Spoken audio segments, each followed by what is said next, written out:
Sebetulnya masalah pendidikan itu banyak ya, cuma yang salah satu yang tercatat itu masalah kurikulum yang berubah-ubah. Nah, udah jadi jargon kita lah, biasa kalau ganti menteri ganti kebijakan, ganti kurikulum. Yang masuk di dalam Dewan Pendidikan itu boleh dikatakan bukan orang-orang yang peduli dengan pendidikan, hanya memenuhi syarat saja.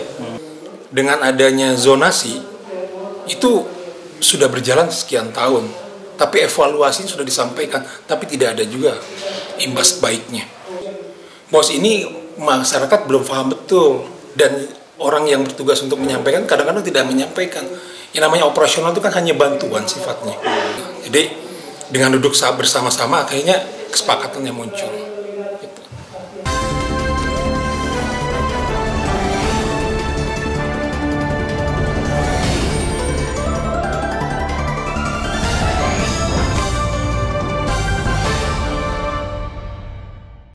Sebetulnya masalah pendidikan itu banyak ya, cuma yang salah satu yang tercatat itu masalah kurikulum yang berubah-ubah. Nah, udah jadi jargon kita lah, biasa kalau ganti menteri ganti kebijakan, ganti kurikulum. Nah, kurikulum ini berganti, tapi di bawah juga bermasalah juga. Mulai dari hal-hal yang kecil kelihatannya, karena pemahaman dalam arti kata keterlibatan masyarakat juga hampir tidak kurang diberikan ruang lah. Memang aturannya ada ya, lewat dengan adanya komite sekolah, kemudian adanya Dewan Pendidikan, tapi itu tidak optimal. Nah, mulai dari rekrutmen Dewan Pendidikan atau komite sekolah itu hampir tidak berjalan dengan baik, tidak sesuai dengan aturan tentunya.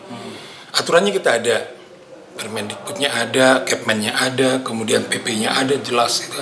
Tapi dalam implementasinya itu tidak berjalan dengan baik. Contoh, Dewan Pendidikan itu mestinya dari beberapa unsur, ya. Kalau tingkat nasional pun hampir bisa dikatakan tidak ada Dewan Pendidikan. Dewan Pendidikan tingkat provinsi ada, tetapi tidak berjalan dengan semestinya. Dewan Pendidikan kota, khususnya kota Bandung lah, juga sama. Kenapa? Karena yang masuk di dalam Dewan Pendidikan itu boleh dikatakan bukan orang-orang yang peduli dengan pendidikan, hanya memenuhi syarat saja. Artinya dari unsur tokoh masyarakat, apakah itu dari tokoh agama, tokoh budaya, tokoh yang tidak terwakili. Kemudian dari pegiat pendidikan, dari komite sekolah, dari yayasan pendiri sekolah, kemudian dari dunia industri, dunia usaha. Itu hampir tidak ada tetapi tidak paham dengan peran, fungsi dan tugasnya.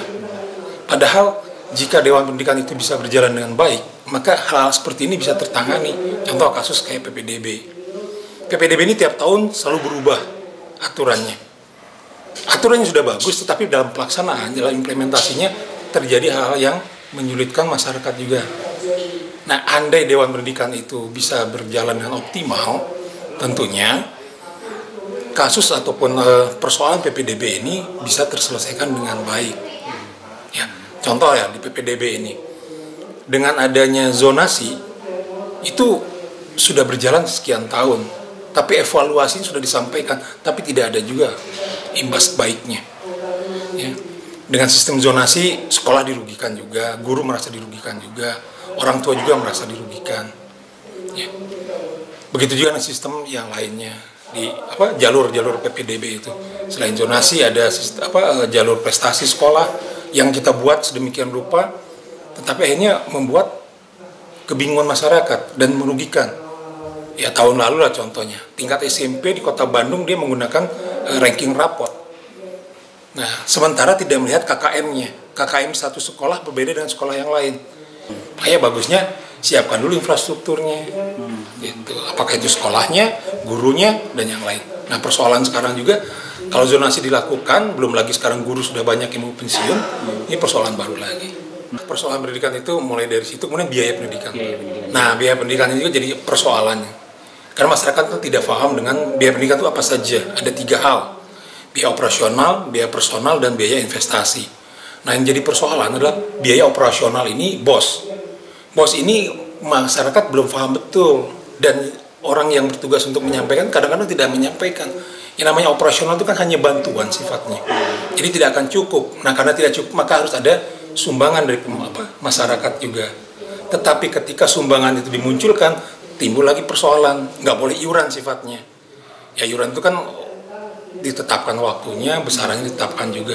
Padahal kalau kita bicara, kalau kepentingan sekolah, mana ada orang yang kalau mau nyumbang, kalau nggak disebutkan dulu untuk apa.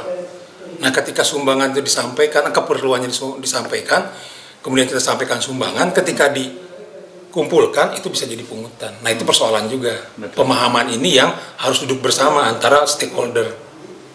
Ya, apakah itu Dewan Pendidikannya, Komisi D-nya atau Komisi 5, kemudian Dinas Pendidikan, kemudian para pegiat pendidikan, Saber Pungli, Inspektorat, Kepolisian, Kejaksaan, ini harus duduk bareng. Gitu. Jadi dengan duduk bersama-sama akhirnya kesepakatannya muncul.